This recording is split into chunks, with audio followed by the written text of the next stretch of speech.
Hello एमर्स, एक बार पुनः हम लोग आ गए हैं अपने टॉपिक को आगे बढ़ाने के लिए। तो जैसा कि आप सभी लोग जानते हैं कि हम लोगों का जो चैप्टर था मैकेनिकल प्रॉपर्टी ऑफ फ्लूइड्स, उसमें हम लोगों ने अब तक बहुत सारी बातें कर ली हैं और बहुत सारी बातें अभी भी बाकी हैं करने के लिए। ठीक है, तो चलिए उस सिलसिले को हम आगे बढ़ाते हैं। जैसा कि आप सभी लोग जानते हैं अब तक हमने प्रेशर के बारे में लगभग बातें कर ली हैं, है ना, लगभग बातें कर ली है। तो चलिए बात करते हैं थोड़ा सा और अच्छे से प्रेशर के बारे में।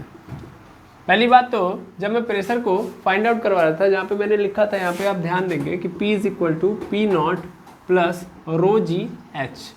तो आज यहाँ से ना हम दो चीज़ें लेके चलेंगे, यहाँ से हम दो चीज़ें लेके चलेंगे। देखिए कैसे भाई, प्रेशर का फॉर्मूला यही है P naught plus rho g H. यहाँ पे मैंने रो जी एच को बोला था कि ये गेज प्रेशर है ना, मैंने बोला था गेज प्रेशर। तो आखिर ऐसा क्यों बोला था, पहला क्वेश्चन। ओके और दूसरा क्वेश्चन, ये तो फर्स्ट क्वेश्चन आ गया मेरे पास। सेकंड क्वेश्चन जो मेरे मन में उठेगा वो दूसरा क्वेश्चन ये उठा था, जो मैं आपको बता रहा हूँ कि मैंने ये बोला था कि सेम हाइट पे हम लोग बोलते हैं ना कि एक्चुअल में अगर आप देखोगे कि किसी भी लिक्विड के अंदर सेम हाइट पे अगर जा रहे हो, या सिंपल बात समझो, तो मैंने ये बोला हुआ है कि भैया कोई लिक्विड है तो लिक्विड के अंदर हर जगह पे प्रेशर क्या होगा, सेम होगा। हर जगह पे प्रेशर क्या होगा, सेम। मेरी बात ध्यान समझना, हर जगह पे प्रेशर क्या होगा, सेम। मैंने ये बोला हुआ है, ऐसा लोग मैंने क्या बोला कि एक लिक्विड अगर पकड़ रहे हो तो इस लिक्विड के अंदर जो प्रेशर होगा हर पॉइंट पे क्या होगा, सेम। अगर ये रेस्ट में है तो हर जगह पे क्या मिलेगा हमको, सेम। अगर ये रेस्ट में है तो हर जगह पे हमको क्या मिलेगा, सेम। और कितना मिलेगा, सर वो मिलेगा P naught rho g h. आखिर ऐसा क्यों, ठीक है। तो दो बातें पकड़ेंगे, पहली बात तो ये, दूसरी बात ये। पहली बात समझते हैं गेज प्रेशर क्या होता है। तो एक्चुअल में ना प्रेशर जो होता है तीन प्रकार का होता है। प्रेशर कितने प्रकार का होता है, तीन प्रकार का। उनमें से एक है गेज प्रेशर अपना। ध्यान देंगे, यहाँ पे मिटाने वाला कहाँ गया।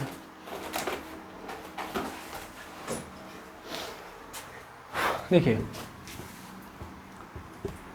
जो प्रेशर है हमारे पास तीन टाइप के होते हैं।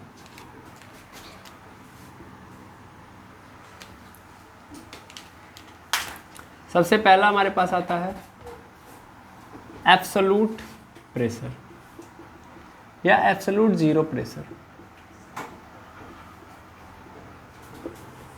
एब्सोल्यूट जीरो प्रेशर ना लेके हम एब्सोल्यूट प्रेशर लेते हैं। यहाँ पे इसको हम लोग एब्सोल्यूट प्रेशर लेते हैं। दूसरे नंबर पे हम लेंगे, दूसरा नंबर हमारे पास क्या आएगा, दूसरे नंबर पे आएगा हमारे पास एटमॉस्फेरिक प्रेशर।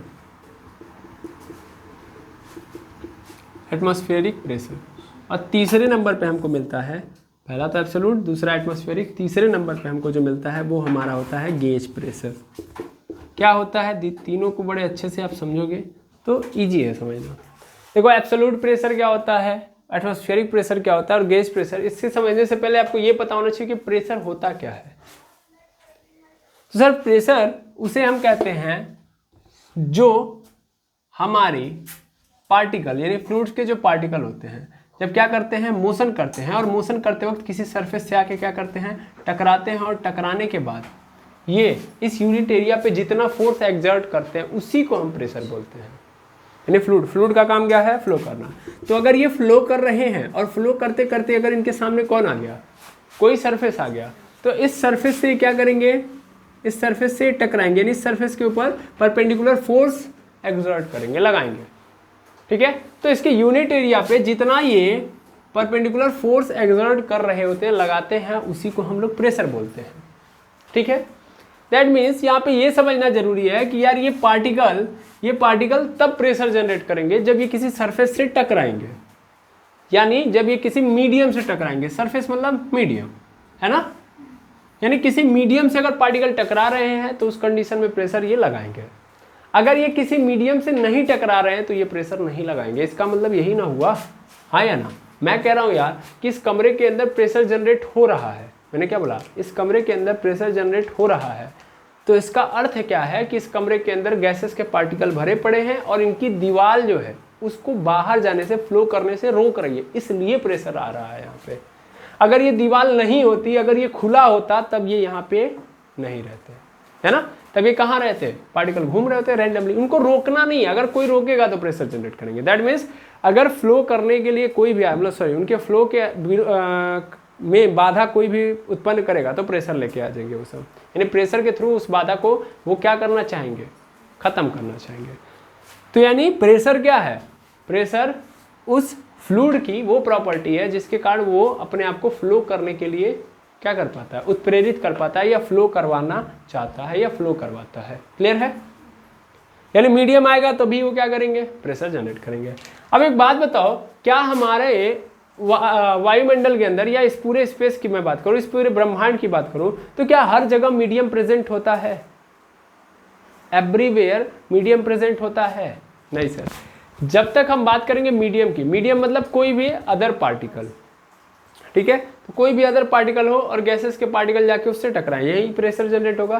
सपोज कर लो कि यहाँ से हम एटमॉस्फेरिक लेवल, या छोड़ो यार एटमॉस्फेरिक, मैं बात कर रहा हूँ अर्थ की, तो अर्थ के चारों ओर एटमॉस्फेयर की लेयर है। उस एटमॉस्फेयर की लेयर के बाद अगर मैं ऊपर जाऊँ तो क्या स्पेस के अंदर कहीं पे भी कोई मीडियम है? कोई मीडियम नहीं, स्पेस के अंदर कोई मीडियम नहीं है, कोई भी पार्टिकल नहीं, यानी पूरा का पूरा स्पेस क्या है, खाली है।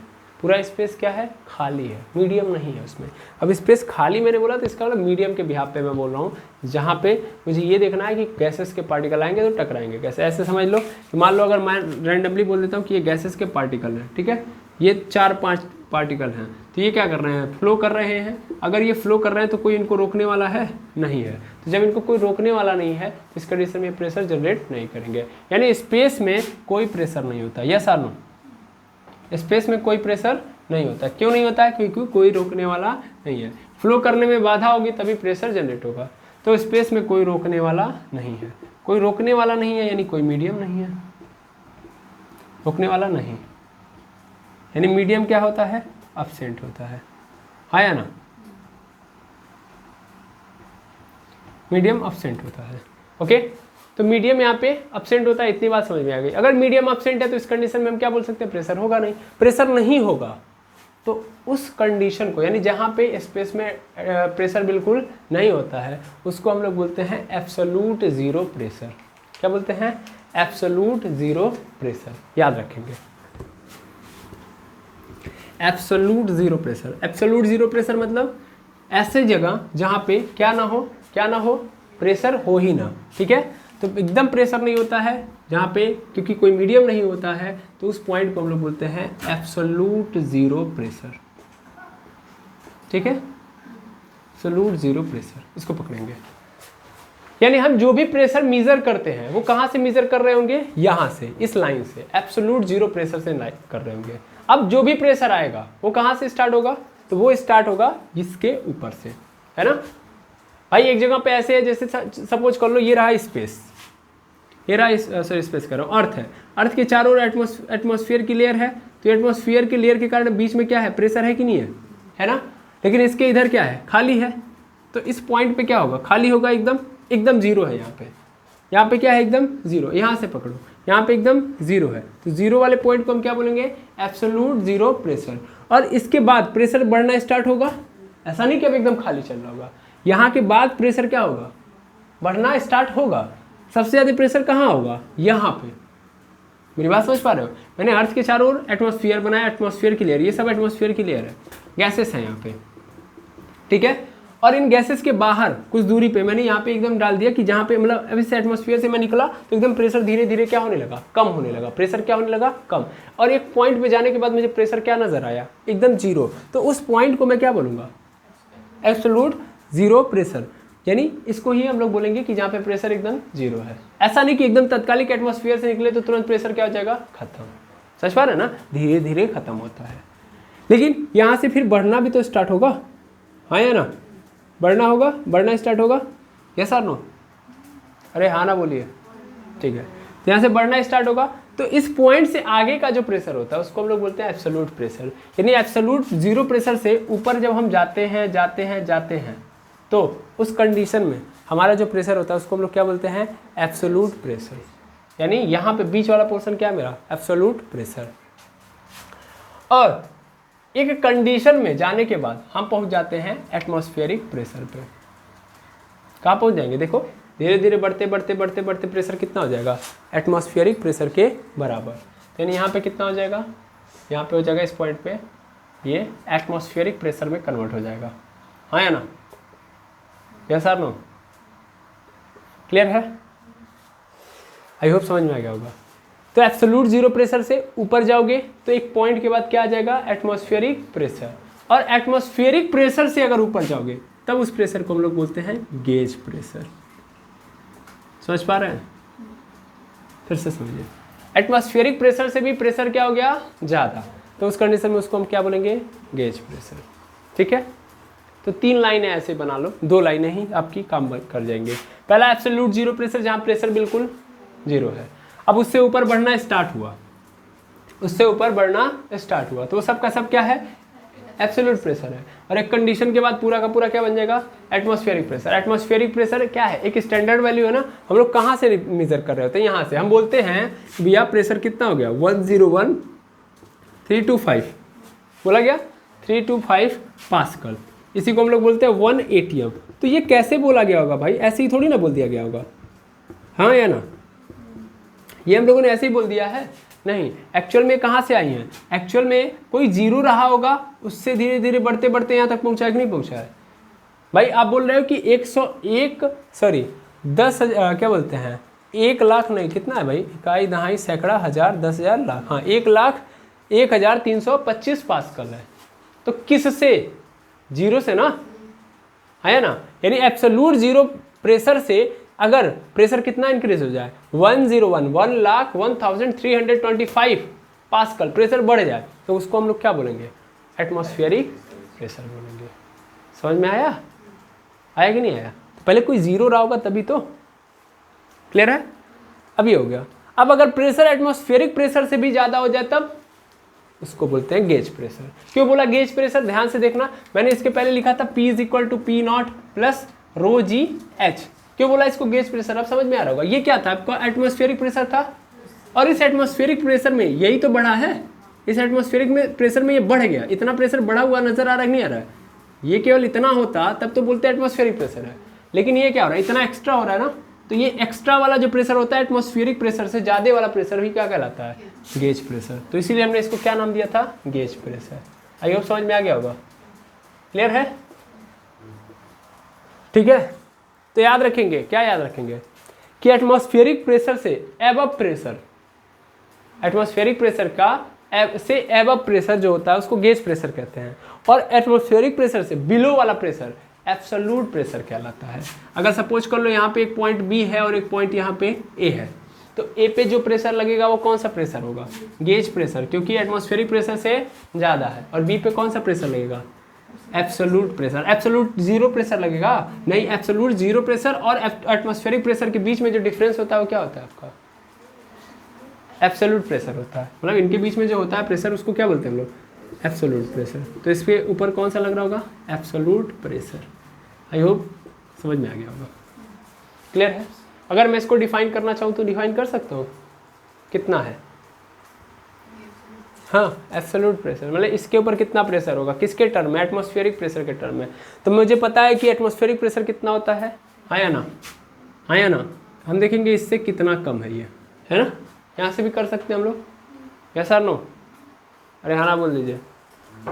इतना तो पता है ना भाई, मुझे अगर पता करना हो एब्सोल्यूट प्रेशर तो मुझे ये पता है एटमॉस्फेरिक प्रेशर कितना है ना, और इससे कितना कम है ये, तो यहाँ से पता चल जाएगा कि इसका एब्सोल्यूट प्रेशर कितना है ना।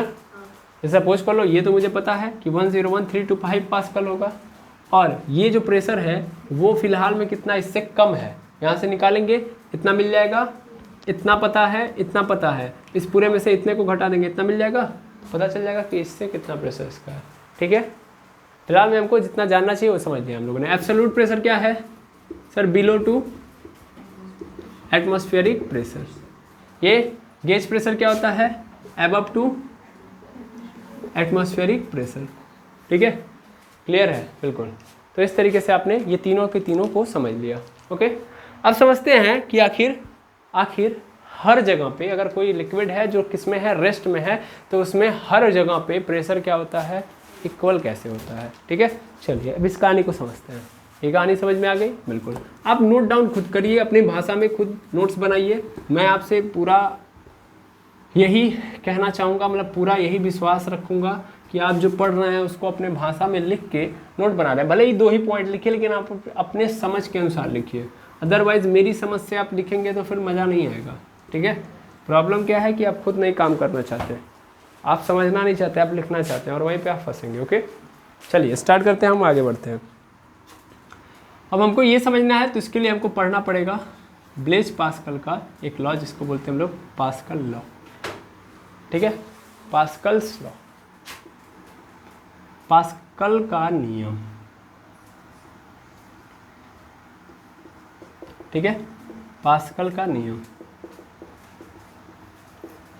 पास्कल का नियम बहुत इंपॉर्टेंट नियम है, बहुत सारे जगहों पे एप्लीकेबल है।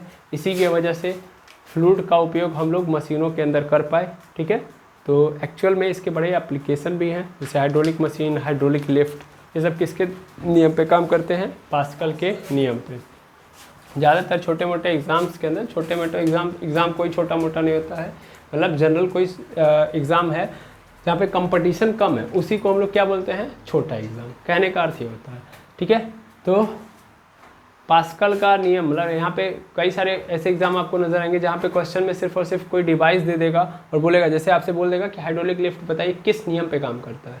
ठीक है, तो आप क्या आंसर देंगे? पास्कल का नियम। ठीक है, अब आए बात करें हम लोग, जैसे बहुत सारे, इसके पहले भी मैं स्टार्टिंग में भी बता चुका हूँ कि जो जेसीबी वगैरह होता है, जेसीबी आप जानते होंगे, जेसीबी तो एक्चुअल में उसका नाम नहीं है, उसको हाइड्रोलिक मशीन बोलते हैं। ठीक है ना, या और भी नाम उसके होंगे, लेकिन फिलहाल में हम ये जानते हैं कि जेसीबी एक्चुअल में उस कंपनी का नाम है। ठीक है ना, जेसीबी उसका नाम नहीं है। तो होता क्या है कि वो भी एक हाइड्रोलिक मशीन है, वो किसके थ्रू काम करती है? किस नियम के अनुसार? पास्कल के नियम के अनुसार। तो पास्कल का नियम था क्या, इसको जानना जरूरी है, बहुत इंपॉर्टेंट है। तो पास्कल का नियम ये था कि अगर मैं एक भाषा में अगर बोलूँ या एक लाइन में बोलूँ, तो पास्कल का नियम ये था कि अगर मैं किसी फ्लूइड या किसी लिक्विड के अंदर कोई भी प्रेशर का चेंज लेके आ रहा हूँ, कोई भी प्रेशर का चेंज लेके आ रहा हूँ, और अगर वो लिक्विड इनकम्प्रेसिबल है। देखिए, मैं अपनी भाषा में पहले आपको समझाना चाहूँगा, लिखने का कोई मेरा पर्पज़ नहीं, आपके किताब में बेटर डेफिनेशन दिया गया है, लेकिन आप मेरी बातों को सुनिए, समझिए। तो क्या है इनके द्वारा, पास्कल साहब ने क्या बोला? पास्कल साहब ने ये बोला कि अगर एक ऐसा लिक्विड ले रहा हूँ मैं जो इनकम्प्रेसिबल हो, क्या हो? इनकम्प्रेसिबल। इनकम्प्रेसिबल मतलब मैं अगर दबाऊँ तो उसके पार्टिकल पास ना आए, यानी क्या होना हो? सेटल ना हो, जिस पोजीशन में उसी पोजीशन में रहे। इनकम्प्रेसिबल का मतलब ये होता है कि दबाने पे वो दबे ना। तो अगर मैं प्रेशर जनरेट करूँगा,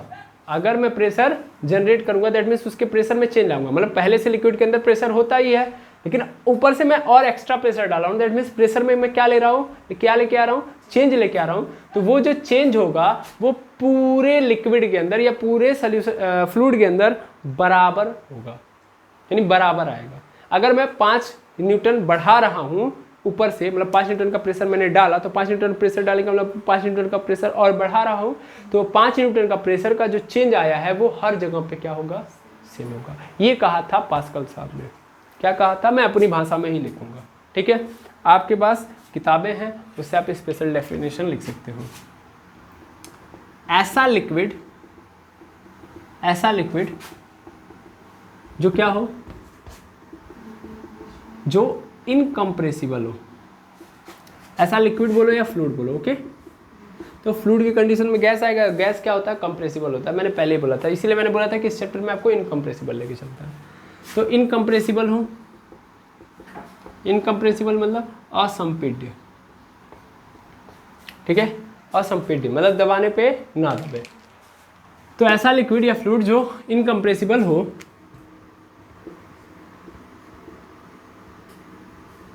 उसके प्रेशर में चेंज लाने पर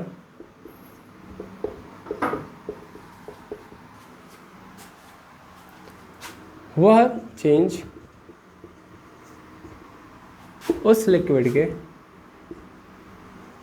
उस लिक्विड के हर भाग में बराबर है। ठीक है, क्या लिखा गया? ऐसा लिक्विड या फ्लूइड जो इनकम्प्रेसिबल हो, उसके प्रेशर में चेंज लाने पर वह चेंज उस लिक्विड के हर भाग में क्या है? बराबर आए। ठीक है, जो मैंने बातें बोली वो पहले आप समझ लेंगे, क्योंकि पास्कल का नियम यही था। बाकी मैं इसको डीप में समझाने वाला हूँ। ठीक है, डीप में नहीं समझेंगे तो फिर मज़ा नहीं आएगा। उन्होंने क्या बोला, उन्होंने ये बोला कि भैया अगर मान लो ये लिक्विड है, ये लिक्विड कैसा है, इनकम्प्रेसिबल है, इसके ऊपर तुमने क्या लगाया, इसके ऊपर तुमने प्रेशर लगाया, उसके ऊपर तुमने क्या लगाया, प्रेशर लगाया। जब तुम प्रेशर लगाओगे, सपोज कर लो पी प्रेशर तुमने इसके ऊपर लगाया, तो ये जो पी प्रेशर है इस वो क्या होगा, इस पूरे भाग के अंदर क्या हो जाएगा, बराबर मात्रा में फैल जाएगा। यानी इधर भी पी प्रेशर आ जाएगा, यहाँ भी पी प्रेशर आ जाएगा, यहाँ भी पी प्रेशर आ जाएगा, यहाँ भी पी प्रेशर आ जाएगा। ठीक है, या सिंपल बोलूँ मैं, सिंपल यहाँ पे और बोल दूँ और आसान कर दूँ तो ये सभी लिक्विड है, लिक्विड के पार्टिकल हैं, और मैंने ऊपर से 10 न्यूटन का 10 पास्कल का क्या लगा दिया, प्रेशर जनरेट कर दिया। तो 10 पास्कल का यदि मैंने प्रेशर जनरेट किया तो वो उस कंडीशन में इस पॉइंट पे भी 10 पास्कल का प्रेशर आ जाएगा, यहाँ भी 10 पास्कल का प्रेशर आ जाएगा, यहाँ भी 10 पास्कल का प्रेशर आ जाएगा, यानी हर पॉइंट पे 10 पास्कल का प्रेशर आ जाएगा। ये है अर्थ इनके कहने का। लेकिन जब मैं ये बात बोलूँगा तो इसको थोड़ा कनेक्ट करना जरूरी है। देखिए ये तो बात हो गई सीधी सीधी कि उन्होंने क्या बोला, ठीक है, लेकिन आप इसको डीप में नहीं समझोगे ना तो फिर ऊपर ऊपर में तो फिर आप कंफ्यूज रहोगे। कैसे कंफ्यूज रहोगे, वैसे देखो इन्होंने क्या बोला कि 10 पास्कल का प्रेशर दूंगा तो मैं हर जगह 10 पास्कल का प्रेशर आ जाएगा, नहीं, इन्होंने बोला चेंज। देखो एक बात तुम सबको पता है, क्या पता है सर, कि मान लो अगर मैं एक कंटेनर ले रहा हूँ, कंटेनर के अंदर लिक्विड ले रहा हूँ, लिया लिक्विड, तो यार लिक्विड में इस कंटेनर के अंदर जो लिक्विड रखा गया है, इस लिक्विड के अंदर जो प्रेशर होता है वो हाइट के ऊपर नीचे होने से बढ़ता या घटता है, इतना तो पता है ना भाई। मैंने ये जरूर बोल दिया है कि P is equal to P naught plus rho g h होता है, P is equal to P naught plus rho g h होता है। इसका मतलब क्या है कि हर जगह यही रहेगा, P ही रहेगा, यहाँ भी P, यहाँ भी P, यहाँ भी P, यहाँ भी P, यहाँ भी P, यहाँ भी P, लेकिन सब P अलग अलग होंगे। कैसे अलग अलग होंगे, क्योंकि सबकी हाइट अलग अलग होगी। P नॉट सब पे सेम होगा, रो सबका सेम होगा, जी सबका सेम होगा, लेकिन एस तो सबकी अलग अलग होगी ना। इस जगह पे जो पार्टिकल है इसकी हाइट कितनी है, अगर H1 है तो यहाँ वाले पार्टिकल की हाइट सेम नहीं है, यहाँ पे S2 होगी। आयो समझ में। तो इस कंडीशन में प्रेशर तो हर जगह पे क्या होगा, चेंज होगा, अलग अलग होगा। समझ में आ रहा है, समझ में आ रहा है, ये बात कहना चाह रहा हूँ मैं। अभी मैंने कहा नहीं है, ये बात आप फील करते हो, ये जानते हो, हमने कुछ नहीं कहा, ये आप सबको पता है कि हाइट बदलने से पार्टिकल के अंदर का जो प्रेशर है वो भी क्या हो जाता है, चेंज हो जाता है।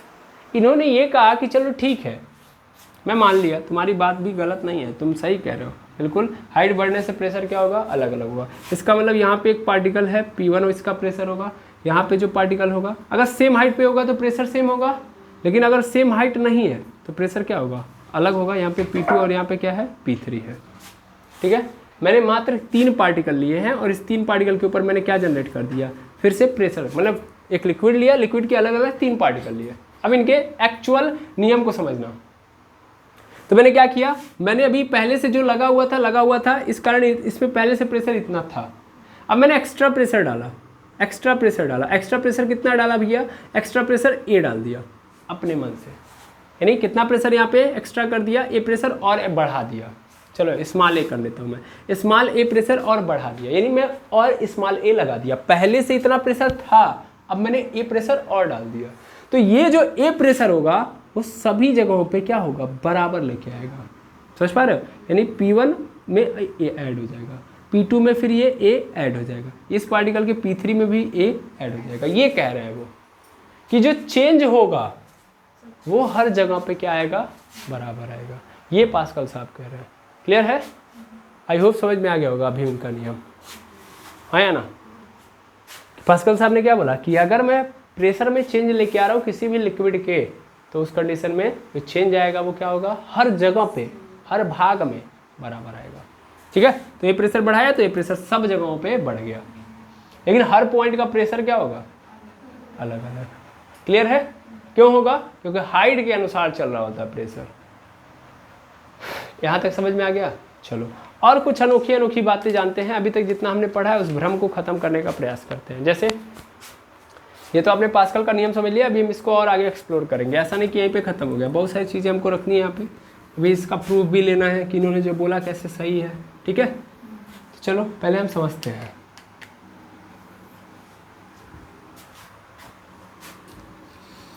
समझना क्या है ये समझो। देखो एक्चुअल में ना होता ये है कि हम जो बोलते हैं पास्कल साहब के अनुसार कि भैया प्रेशर हर जगह पे सेम होता है, एक्चुअल में जानते हैं क्या मतलब है उसका? प्रेशर हर जगह सेम होने का मतलब बहुत कंफ्यूजिंग हो जाता है बच्चों के लिए। मान लो ये पार्टिकल है, तो इस पार्टिकल की प्रॉपर्टी है फ्लो करने की। किसकी है प्रॉपर्टी? फ्लो करने की। तो ये इस डायरेक्शन में फ्लो करेगा, इस डायरेक्शन में फ्लो करेगा, इस डायरेक्शन में फ्लो करेगा, इस डायरेक्शन में फ्लो कर सकता है, इस डायरेक्शन में भी फ्लो कर सकता है, इस डायरेक्शन में भी, इस डायरेक्शन में भी, चारों ओर कर सकता है, किसी भी ओर कर सकता है। लेकिन ये किसी भी ओर जाएगा तो हर जगह पे पार्टिकल 100% हो गया अगल बगल। तो इसका मतलब ये वाला पार्टिकल उन बगल वाले पार्टिकल से टकराएगा, और बगल वाले पार्टिकल से टकराने का मतलब बगल वाले पार्टिकल पे क्या एक्सर्ट करेगा? फोर्स। फोर्स, और फोर्स मतलब एरिया के अनुसार चल रहा है, इसका मतलब प्रेशर है ना। एक पर्टिकुलर एरिया पे डालना है, इसलिए क्या होगा? वो प्रेशर। तो इसका मतलब ये इधर भी प्रेशर जनरेट करेगा, इधर भी, इधर भी, इधर भी, इधर भी, इधर भी। एक ही पार्टिकल कई ओर करेगा, और कई ओर कर रहा है मतलब यहाँ पे यही बात को पकड़ के रखना है कि भैया ये जो प्रेशर बनाएगा मतलब इस डायरेक्शन में जितना प्रेशर जनरेट कर रहा है, देखना इधर, इस डायरेक्शन में, इस डायरेक्शन में, इस डायरेक्शन में, इस डायरेक्शन में, इस डायरेक्शन में, इस डायरेक्शन में, सभी डायरेक्शन में ये इक्वल फोर्स एक्सर्ट करेगा। ये पार्टिकल हर डायरेक्शन में क्या करेगा? इक्वल फोर्स एक्सर्ट करेगा। ये समझना जरूरी है। एक्चुअल में जब हम ये बोलते हैं कि प्रेशर क्या होगा? इक्वल होगा, तो इसका मतलब ये जो पार्टिकल है वो हर डायरेक्शन में इक्वल फोर्स एक्सर्ट कर रहा होगा। Particle, I am not saying that liquid. समझ पा रहे हैं ना? हमने बात की है पार्टिकल की। तो वो जो पार्टिकल होगा इस डायरेक्शन में, इस डायरेक्शन में, इस डायरेक्शन में, किसी भी डायरेक्शन में कुदाओ इसको या देखो इसका प्रेशर, तो इसके द्वारा जो प्रेशर जनरेट होगा हर डायरेक्शन में क्या होगा? सेम होगा। ऐसे ही अगर मैं दूसरा पार्टिकल लेता हूँ तो ये जरूरी नहीं कि इसके बराबर ही होगा इसका प्रेशर, नहीं, इसका प्रेशर, इस पे जो लग रहा होगा प्रेशर वो कुछ और होगा, या इसके द्वारा जो लगाया जा रहा होगा प्रेशर कुछ और होगा। लेकिन ये जिस भी डायरेक्शन में फोर्स लगाएगा सब में इक्वल लगाएगा। मान लो अगर इधर ये एक्स पास्कल लगा रहा है तो इधर भी कितना लगाएगा? एक्स पास्कल, इधर भी एक्स पास्कल, इधर भी एक्स पास्कल। ठीक है, ये बात याद रखेंगे। ठीक है कि भैया एक लिक्विड के अंदर कोई भी जो पॉइंट होता है वो हर डायरेक्शन में क्या करता है? इक्वल फोर्स एक्सर्ट कर रहा होता है। ठीक है, हाँ या ना? चलिए इतनी बातें आप नोट करिए। फिर मैं एक काम करता हूँ, बाकायदा एक ही बार में डेफिनेशन लिख देता हूँ ताकि आपको समझने की ज़रूरत ही ना पड़े। तो यहाँ पे हमारे पास जो भी बातें मैंने बोली हैं वो सब लिखी हुई हैं। ठीक है, इन तीनों का अर्थ एक ही है। ये तीनों बातें पास्कल के अनुसार ही बोली गई हैं। यहाँ पे कोई ऐसी बात नहीं है जो मैंने अपने मन से ऐड की है। ठीक है, तो पास्कल साहब ने ही बोला है, तो इसलिए इन सभी बातों को आप थोड़ा सा अच्छे से समझिएगा। जो बातें मैंने पीछे समझाई वही चीज़ मैंने लिख दी। सोचा भाई आपको डेफिनेशन चाहिए तो डेफिनेशन ही दे देते हैं। तो the pressure exerted at any point of on an enclosed liquid is transmitted equally in all direction. तो सीधा मतलब है कि भैया जो प्रेशर होगा किसी भी पॉइंट पे, वो भी इनक्लोज्ड लिक्विड का, ये बड़ा इंपॉर्टेंट है, इनक्लोज्ड होना चाहिए लिक्विड। लिक्विड क्या होना चाहिए? चारों ओर से बंद होना चाहिए। इनक्लोज्ड मतलब बंद होना चाहिए, यानी कंटेनर में होना चाहिए। तो कंटेनर में रखे लिक्विड के अंदर किसी भी पॉइंट का अगर हम प्रेशर देखेंगे तो वो जो लिक्विड का प्रेशर होगा उस पॉइंट का लिक्विड जो होगा, यानी उस लिक्विड के अंदर जो पॉइंट होगा वो चारों यानी हर डायरेक्शन के अंदर इक्वली क्या करेगा? ट्रांसमिट करेगा प्रेशर को। एक पॉइंट हर डायरेक्शन में क्या करेगा? इक्वली प्रेशर ट्रांसमिट करेगा, ट्रांसफर करेगा। कब? जब वो क्या हो? इनक्लोज्ड हो। बस इतनी बात है जो मैंने पहले बताया कि हर एक पॉइंट क्या करता है? हर डायरेक्शन में क्या करता है? इक्वल फोर्स एक्सर्ट करता है, लगाता है। The pressure in a fluid at rest, अगर मान लो प्रेशर हम देखें एक फ्लूइड के अंदर सेम हाइट पे सभी पॉइंट्स का, इसको भी पकड़ो, वही बात है जो हम पहले भी जानते हैं। जैसे मान लो ये यहाँ पे है, ओके, कंटेनर के अंदर मैंने क्या किया है? ऐसे बहुत सारे पार्टिकल रखे हैं। अब मैं यहाँ के पार्टिकल को पकड़ रहा हूँ, एक पार्टिकल, दो पार्टिकल, तीन पार्टिकल, चार पार्टिकल, पांच पार्टिकल। ठीक है ना? पांच पार्टिकल। ये पांचों के पांचों पार्टिकल एच हाइट पे नजर आ रहे हैं। तो मान लो इसका प्रेशर P1 है, इसका प्रेशर P2 है, इसका प्रेशर P3 है, इसका प्रेशर P4 है, इसका प्रेशर P5 है, और ये क्या है? रेस्ट में पूरा का पूरा कंटेनर। ठीक है, यानी मूव नहीं कर रहा है। तो इस कंडीशन में P1 जो होगा बराबर होगा P2 के, P2 बराबर होगा P3 के, मतलब सब के सब क्या होंगे? आपस में बराबर होंगे। क्यों? क्योंकि सभी पॉइंट्स कहाँ हैं? सेम हाइट पे है। तो सेम हाइट पे यदि कोई पार्टिकल हो रहा है, पार्टिकल सिचुएटेड है लिक्विड का या रखा हुआ है लिक्विड का पार्टिकल, तो उस कंडीशन में उन सबका प्रेशर क्या होगा, सेम। अगर पूरे का पूरा जो लिक्विड है या फ्लूइड है वो क्या है, रेस्ट में है। क्या है, रेस्ट में है। समझ में आई बात? बिल्कुल। ऐसे ही चेंज इन प्रेशर, देखो ये बात तो हम लोग पहले भी पढ़ते हुए हैं, ठीक है ना, लेकिन एक्चुअल में ये बात किसने बोली थी, पास्कल साहब ने। अब आ रहा होगा समझ में। और इन तीनों को समराइज करना है भाई। A change in pressure applied to an enclosed incompressible fluid is transmitted undiminished to every point to the fluid and the wall of containing vessels। मतलब क्या है? मतलब ये है, यहाँ पे बहुत इंपॉर्टेंट है बात, कुछ नहीं इंपॉर्टेंट है, वही बात जो मैं पढ़ा चुका हूँ वही बता रहा है कि भैया अगर मैं चेंज कर रहा हूँ प्रेशर के अंदर, पहले से तो इस सब प्रेशर वेशर का खेल चल रहा था। मान लो एक लिक्विड है तो उसके अंदर पहले से प्रेशर होगा, प्रेशर पहले से था, अब मैंने प्रेशर में क्या लाया, चेंज लाया। अब मैंने जो चेंज लाया है वो जो चेंज होगा वो हर जगह पे क्या जाएगा, इक्वली ट्रांसमिटेड होगा। और ऐसा भी होगा कि ऐसा नहीं कि सिर्फ पानी के अंदर, लिक्विड्स के अंदर, वो जो वेसल है या कंटेनर है उस कंटेनर की वॉल पे भी उतना ही प्रेशर एग्जर्ट हो जाएगा एक्स्ट्रा। समझ पा रहे हो? यानी अगर तुमने पी प्रेशर यहाँ पे बढ़ा दिया, क्या अभी जस्ट देखा मैंने, तो अभी मैं इसको बोलता हूँ 10 पास्कल का प्रेशर मैंने क्या कर दिया, एक्स्ट्रा कर दिया, बढ़ा दिया। तो वो 10 पास्कल का प्रेशर जो होगा ना, इस कंटेनर की वॉल पे भी क्या हो जाएगा, बढ़ जाएगा। क्योंकि लिक्विड जो होता है इस कंटेनर की वॉल पे भी क्या लगा रहा होता है, प्रेशर लगा रहा होता है। तो लिक्विड की वॉल पे जो लगने वाला प्रेशर होगा वो भी 10 पास्कल और क्या हो जाएगा, बढ़ जाएगा। समझ में आया? हाँ या ना? अंदर तो बढ़ेगा ही बढ़ेगा, मतलब ये पॉइंट पहले P1 था, अब कितना हो जाएगा, P1 + 10 पास्कल। यहाँ पे था ना P1, तो अब इसके अंदर भी क्या हो जाएगा, इंक्रीज हो जाएगा 10। P2 है, इसके अंदर भी क्या हो जाएगा, 10 बढ़ जाएगा। इसे P3 में भी 10 बढ़ जाएगा, ऐसे P4 में भी क्या हो जाएगा, 10 बढ़ जाएगा। यानी हर पॉइंट में अब 10 जो चेंज लाया गया वो सब में बढ़ जाएगा। लेकिन शर्त क्या है, शर्त यही है कि इनकम्प्रेसिबल होना चाहिए, क्लोज्ड होना चाहिए। आएगा समझ में? अगर इनकम्प्रेसिबल नहीं रहा तब क्या होगा, तब जो आप प्रेशर दोगे, मान लो ये पार्टिकल है 1 2 3 4, ये सब आपस में जुड़े होते हैं ऐसे, हाँ या ना, होते हैं जुड़े। अब मान लो तुमने प्रेशर ऊपर से लगाया तो ये प्रेशर लेके ये क्या करेगा, अपने आप को सेटल, ये जो बीच का गैप है उसको भरने में लगा देगा। तब ये क्या अगले वाले पे ट्रांसफ़र कर पाएगा, नहीं कर पाएगा। आपने जो प्रेशर दिया उस प्रेशर का यूज करके इसने क्या किया, अपने आप को सेटल किया, ना कि अगले के ऊपर ट्रांसफ़र किया। समझ पा रहे हैं? तो कंप्रेसिबल मतलब दबने वाला ना, तो दबेगा तो इसका मतलब वो जो प्रेशर आपने जनरेट किया वो तो दबने में लग जाएगा, तो अगले के ऊपर ट्रांसफ़र कैसे होगा। समझ पा रहे हो? यही बात है। आई होप समझ में आ गया होगा। मान लीजिए आप किसी चीज़, मतलब ऐसे कई सारी चीज़ें कनेक्टेड हैं, आप देखते हो कई बार बहुत सारी चीज़ें ऐसे, मान लीजिए सॉलिड्स के पार्टिकल होते हैं, मैं क्या कर रहा हूँ, गोली ले रहा हूँ। क्या ले रहा हूँ, गोली समझते हैं क्या होता है, क्या होती है, छोटी छोटी, जिसको आप कंचा सुनते होंगे, कंचा बोलते हैं उनको, ठीक है ना, तो कंचे होते हैं, उनको कंचा भी बोल सकते हैं, शीशे की गोलियाँ भी बोल सकते हैं। तो शीशे की गोलियाँ हैं, अब मैंने अगर एक के ऊपर यहाँ पे फोर्स अप्लाई किया तो जितना यहाँ पे फोर्स अप्लाई हुआ है वो ट्रांसमिट होके इस तक पहुँच जाएगा। यस और नो? क्यों? क्योंकि ये सब के सब आपस में कनेक्टेड है। ठीक है? अगर मान लो बीच में गैप होता,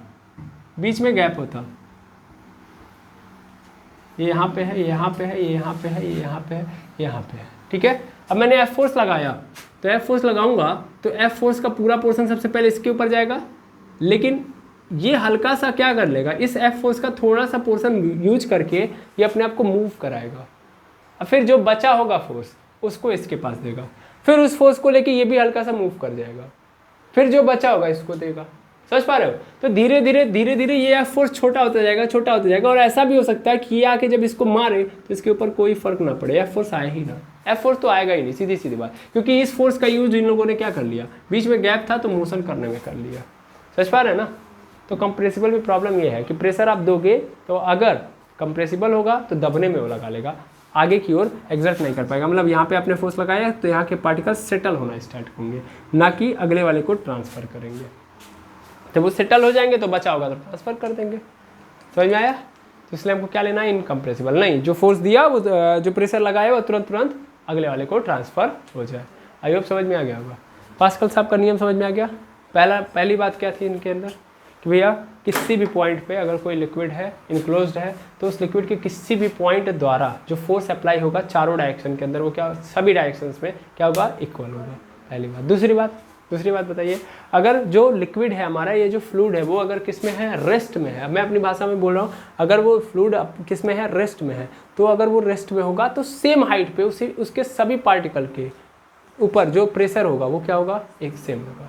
और तीसरी बात, अगर मैं किसी फ्लूइड के अंदर, ऐसा फ्लूइड जो क्या हो, इनकम्प्रेसिबल हो और क्या हो, इनक्लोज्ड हो, तो अगर मैं उसके ऊपर कोई उसके प्रेशर के मतलब उसके अंदर का जो प्रेशर है उसके प्रेशर में मैं चेंज लेके आ रहा हूँ, तो वो जो चेंज होगा उस लिक्विड या उस फ्लूइड के हर पार्टिकल के ऊपर बराबर का आएगा। अगर मैंने प्रेशर 10 पास्कल बढ़ा दिया तो 10 पास्कल हर पॉइंट के ऊपर प्रेशर बढ़ जाएगा, और अगर मैंने घटा दिया तो सबके ऊपर घट जाएगा। और यहाँ तक कि वो जो फ्लूइड जिस वॉल के अंदर रखा है, जो मैं बातें बोल रहा हूँ इंपॉर्टेंट है, ये इसीलिए मैं बोल रहा हूँ कि इसको लिख लीजिएगा, ये ना समझ में आए फिर भी इसको लिख लीजिएगा।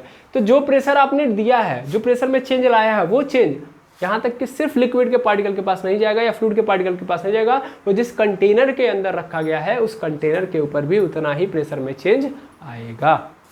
ठीक है, तो ये सभी बातें किसने बोली है, पास्कल साहब ने। ये तीनों बातें मिला के पास्कल साहब का नियम बनता है। ओके, अब क्वेश्चन आता है कि इसका प्रूफ क्या है। तो प्रूफ कैसे आप डिफाइन कर सकते हो? प्रूफ करने के लिए आपके पास तो यहाँ पे 3 बातें हैं ना, या तो मैं ये प्रूफ कर दूं कि सभी सेम हाइट पे सभी पार्टिकल का जो प्रेशर होता है वो क्या होता है, तो भी मैं आराम से कर सकता हूँ। ये तो मैं किया भी हूँ, कर भी सकता हूँ, इसमें कोई दुविधा नहीं है। ठीक है, अब बचती हैं 2 बातें, या तो मैं चेंज वाला कर लूँ या तो ये वाला कर लूँ कि क्या होता है, हर पार्टिकल द्वारा इक्वल फोर्स एक्सर्ट किया जाता है अलग अलग डायरेक्शन में। हर पार्टिकल मतलब कोई भी एक पार्टिकल उठा के रख लो। ठीक है, यस आर नो, समझ में आया? तो स्टार्ट किया जाए गेम को। पास्कल साहब के नियम का डेरिवेशन देखा जाए। डेरिवेशन भी अलग अलग तरीके से लोग करते हैं, तो हम अपने अनुसार करेंगे। ओके, चलिए स्टार्ट करते हैं। सबसे पहले आप इतना नोट कर लेंगे। चलिए देखते हैं हम लोग प्रूफ ऑफ पास्कल लॉ।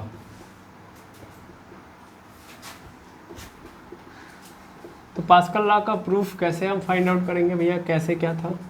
चलिए, हमारे पास कई सारे तरीके हैं, लेकिन हम एक ऐसा तरीका अपनाते हैं जो आसानी से हम कर सकते हैं।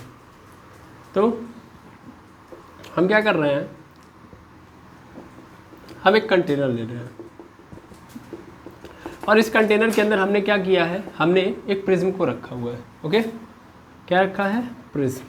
प्रिज्म आप लोग जानते हैं, बिल्कुल आप सभी लोग जानते होंगे प्रिज्म कैसा होता है, ऐसा होता है ना। प्रिज्म अगर निकाल के रखोगे तो ये क्या है, इसका साइड से आप साइड व्यू देखोगे तो ऐसे ही नज़र आएगा। एक पानी के अंदर ट्रायंगल शेप में होगा, ट्रायंगल शेप में होता है, बिल्कुल। तो ये ट्रायंगल शेप में होता है, लेकिन इसका सरफेस एरिया सबका क्या होता है, अलग अलग। अगर आप ध्यान से ऑब्जर्व करोगे किसको, प्रिज्म को, तो वो कैसा होता है, उसका सरफेस एरिया क्या होगा, अलग अलग होगा। एक ऐसे होगा, एक ऐसे होगा और एक ऐसे होगा, है ना। 3 एरियाज बनेंगे ना, एक ऐसे और एक ऐसे। तो सरफेस एरिया सबके क्या होंगे, सेम सेम। हम क्या कर रहे हैं कि हम इस लिक्विड के अंदर डाल रहे हैं इस प्रिज्म को। अब इस प्रिज्म के ऊपर इधर से एक फोर्स लग रहा होगा, एक फोर्स इधर से लग रहा होगा और एक फोर्स इधर से लग रहा होगा। यस और नो?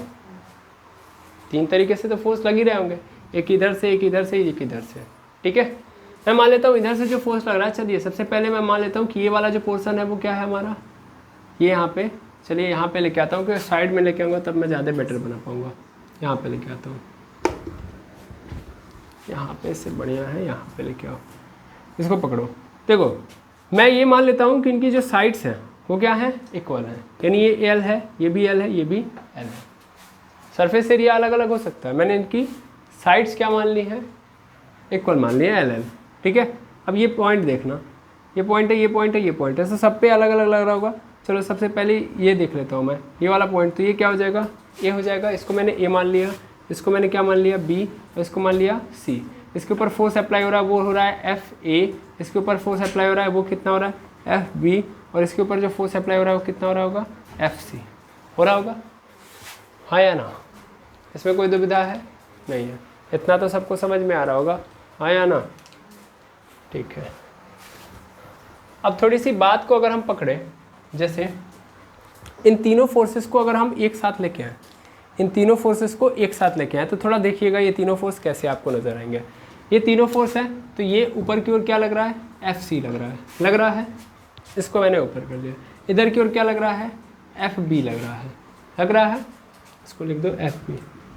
और इधर की ओर क्या लग रहा है, तो इधर की ओर लग रहा है अपना एफ ए, ऐसे लग रहा है, ऐसे लग रहा है, तो ऐसे ही कर सकते हो, लेकिन मैं ऐसे लेके चल रहा हूँ एफ ए। ओके, ये एफ ए है, ये एफ बी है, एफ सी है। मैंने थोड़ा फोर्सेस को सही तरीके से अरेंज कर दिया, तो कुछ इस तरीके से कर सकता हूँ, क्योंकि हमको ये पता है वेक्टर लॉ से मैंने सीखा हुआ है वेक्टर के अंदर कि भैया अगर वेक्टर को हम क्या कर सकते हैं, पैरेलली मूव कराएं, तो भैया कोई वेक्टर के अंदर चेंज नहीं आएगा। तो मैंने इसको वैसे ही काम किया, वही काम किया, वेक्टर को पैरेलल मूव करा दिया, इसको बस उठा के ऐसे सीधा कर दिया, इसको ऐसे कर दिया और इसको ऐसे कर दिया। ठीक है, अब हमको भी दिख रहा है कि इसके और इसके बीच में थीटा एंगल बन रहा है, हाँ या ना, इसके बीच में थीटा एंगल बन रहा है, अरे हाँ ना बोलिए, बन रहा है भाई, एफ ए और एफ सी के बीच में थीटा एंगल बन रहा है। बस यहाँ से इसको पकड़ते जाएंगे तो अपना काम बन जाएगा। अगर मैं यहाँ पे देखूँ तो एफ सी एफ टी क्या बोलते हैं, इसके साथ थीटा एंगल बना रहा है, तो अगर मैं यहाँ पे निकालूँ, क्या निकालूँ, एफ सी की वैल्यू, तो F C is equal to कितनी होगी सर, वो हो जाएगा, ध्यान देना, F C is equal to कितना हो जाएगा, F C is equal to, अगर मैं एफ ए के टर्म में लेके आना चाहूँ तो सर इसको पकड़ो, ये पकड़ो, इसको पकड़ो, और ये थीटा एंगल इसके साथ क्रिएट कर रहा है, हाँ या ना, थीटा एंगल क्रिएट कर रहा है। तो अगर इसके साथ थीटा एंगल क्रिएट कर रहा है तो इसके दो कंपोनेंट होंगे, एक तो कौन सा होगा, ये वाला, और एक तो ये वाला होगा ना, अरे हाँ ना बोलिएगा। मैं एफ सी को एफ ए के टर्म में कन्वर्ट करना चाहता हूँ, बस मेरी इच्छा इतनी सी है। तो मैं अगर देखूँगा तो ये कैसे कन्वर्ट करेगा, एक तो सर एक इधर और एक इधर, हाँ या ना, हाँ या ना, तो इधर की ओर कितना, कौन सा इसके साइड में जाएगा सर, इधर जाएगा F A cos theta, yes और no, F A cos theta, यानी F C is equal to क्या गया, एफ ए कॉस थीटा।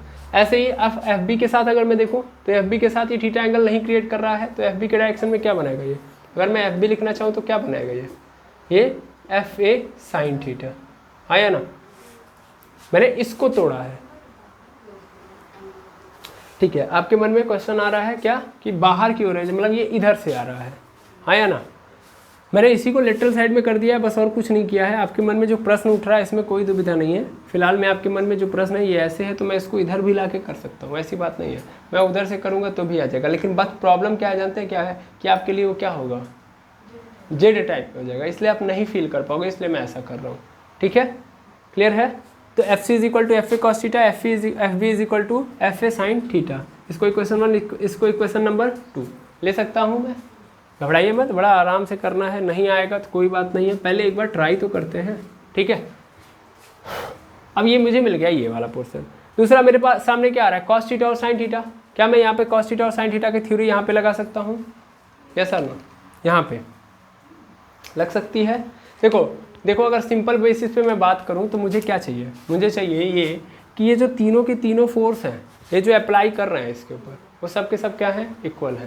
जैसे ये एफ ए है, इसका मतलब मैं बोल सकता हूँ इसको पी ए, वो पी ए बराबर होना चाहिए किसके, पी बी के और पी सी के, यानी ये तीनों के तीनों फोर्स, यहाँ पे लगने वाले फोर्स क्या होंगे, बराबर होंगे।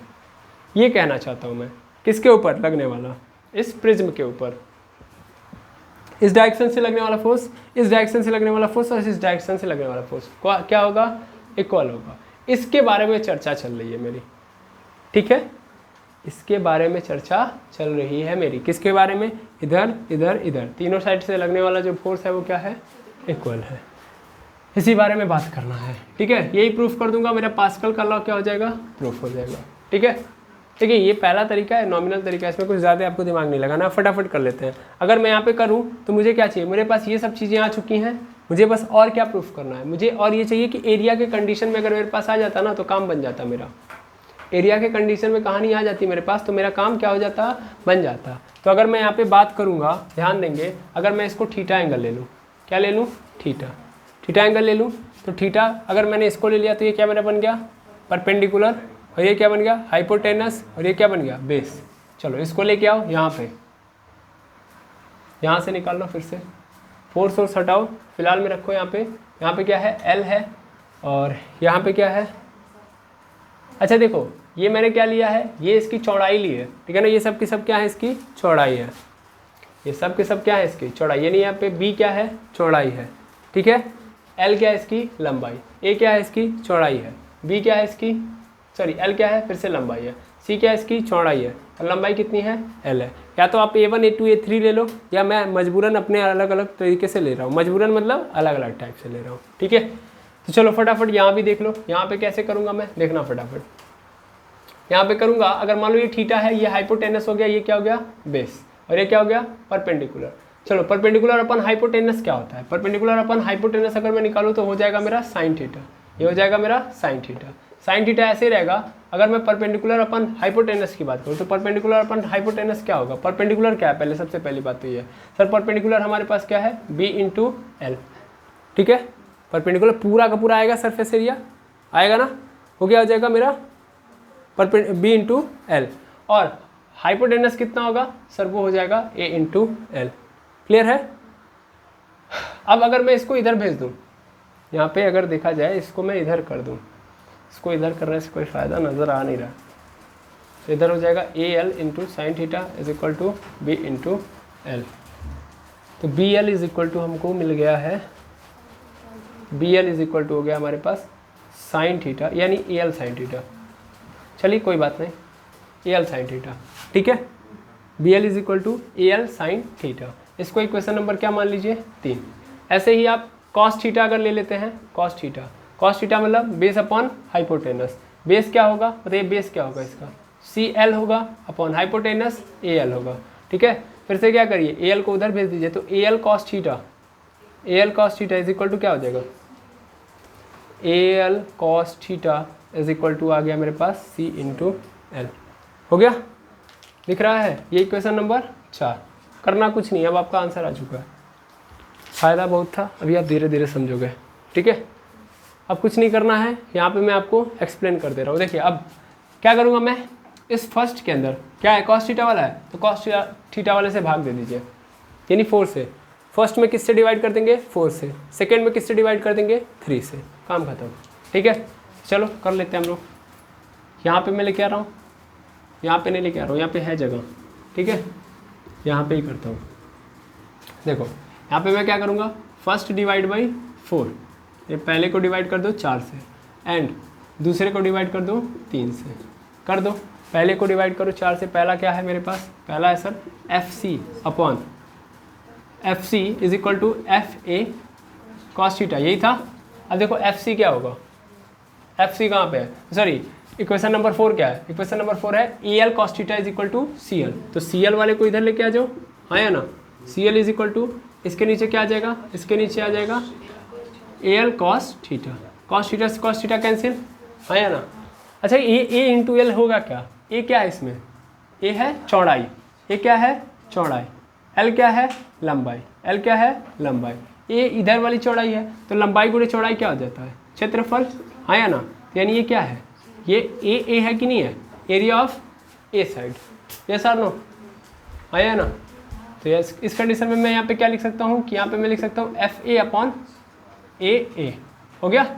और इधर क्या है भाई, F C upon C L, तो ये क्या हो जाएगा एफ सी अपॉन ए सी, हाँ हो गया कि नहीं हो गया। यहाँ से ये मिल गया, इसको सही तरीके से लिखे एफ सी अपॉन ए सी मतलब पी सी हो गया ना, पी सी, और इधर क्या हो गया एफ ए अपॉन ए, इसका मतलब पी ए हो गया कि नहीं हो गया, जब मैंने पहले में 4 से डिवाइड किया है, यस और नो। तो ये मिल के आ गया।